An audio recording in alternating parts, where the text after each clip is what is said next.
Mwanangu uko baharini mwanangu. Alo, Mungu wa ajabu sana. Uko baharini, Mungu kaumba viumbe vya ajabu sana. Ndio. Kama kuna samaki mmoja hivi mwanangu. Wewe anapiga shoti. Wewe sio poa yani. Nyangumi huyo.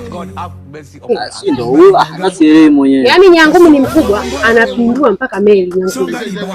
Sasa wewe Nyangumi huyo Nyangumi nyie wote hapo.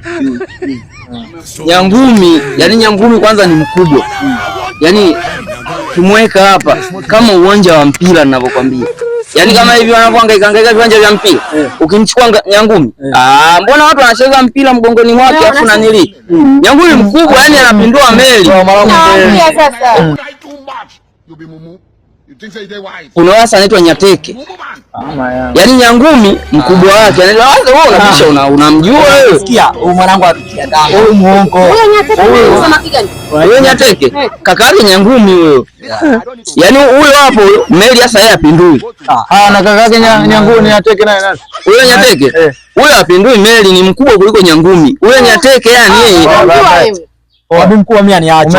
Aniache tushushe bwana. Sisi wana gari lako tena ukiendea leo kama mibao. Wewe muongo. Mimi naambia habari za Nyateke. Nyateke hatujawahi kumsikia na hatumjui Nyateke. Kiumbe gani huyo? Nyateke mwenyewe. Sasa Nyateke simsubiri niwaeleweshe. Nyateke yeye anachukua meli anaikatakata vipande. Anaweka nyanya, karoti, vitunguu, anatoa mchuzi pale anakunywa. Yaani Nyateke ni tembea. Wafu mwana. Sana huyo.